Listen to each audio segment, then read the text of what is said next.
Welcome to the deep dive. Today, we're cutting straight through the datasheet noise. We've got one source in front of us, the full specs for the NTI E-STHSB-N4085IND-25 industrial temperature and humidity sensor. Yep.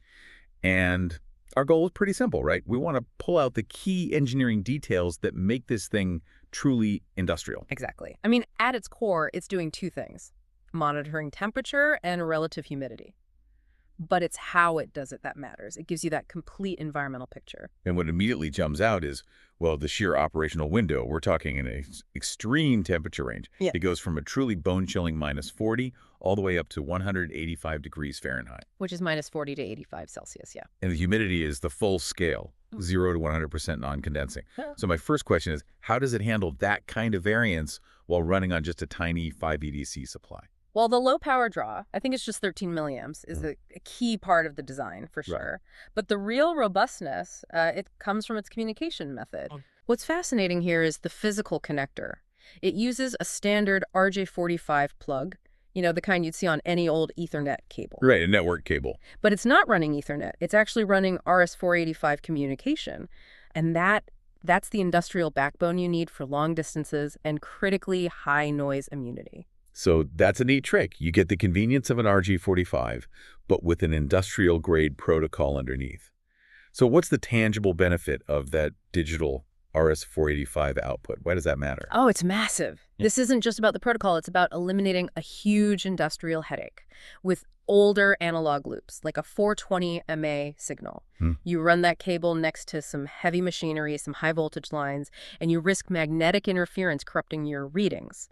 With this digital signal, you can run it for hundreds of feet right next to that stuff, and the data stays clean. I see. So the power and communication specs look solid, but, you know, in industrial monitoring, that means nothing with that precision. So let's dig into the numbers. I'm noticing the temperature accuracy, it shifts. It does. It seems to widen when the temperature really drops. Why is that? That's a critical engineering nuance to pick up on. Across most of the range, so 14 to 185 Fahrenheit, the accuracy is a very tight ±0.7 degrees. Okay, that's good. But at that extreme cold end, so -40 up to 14 degrees, the tolerance widens a bit to ±1.6. And that just reflects the physics of it. The components are literally fighting the environment to maintain stable measurements in that deep cold. And we're seeing a similar variance on the relative humidity side, right? It's a very precise ±3% RH from 0 to 80%. Yep. But once you push into that really high saturation zone, 80 to 100%, it loosens to 4.5%. Is that a typical trade-off for these sensors? It is, yeah. Especially as you get near the dew point and condensation becomes a factor. That slight shift happens because maintaining accuracy as the air approaches 100% saturation, we're talking near fog conditions, it just requires much more complex compensation. It's a trade-off to keep it reliable across the entire spectrum. Okay, now this is where it gets really interesting for me. The sheer range.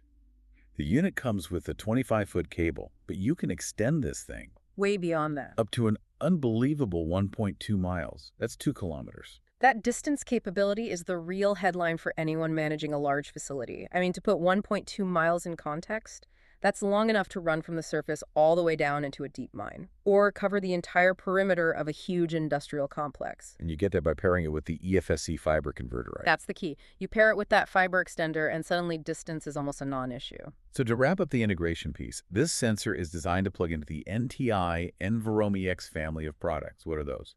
So those are the core control units, the E2D, the 5D, the 16D. They're the appliances that actually collect the data, log it, and then send out alerts if your readings go outside of the safe parameters you've set. Okay. Any gotchas there? Just a quick note for anyone planning an integration. If you're using the smaller E2D unit, you have to specifically get the Rev C version. It has the 2 power inputs you need to run this industrial sensor correctly. So if we boil this all down, what's the core takeaway here? I mean, the NTI industrial sensor is a highly robust, very low-power device built for extreme temperatures and exceptional range. And it uses that digital signaling to basically eliminate all the electrical noise issues you normally worry about in a factory or plant. Exactly. And this raises an important question for you to think about. If you have the ability to monitor both temperature and humidity from over a mile away with a signal that's immune to noise, What critical asset or piece of remote infrastructure that you're currently monitoring manually or maybe expensively suddenly becomes simple and cost-effective to watch?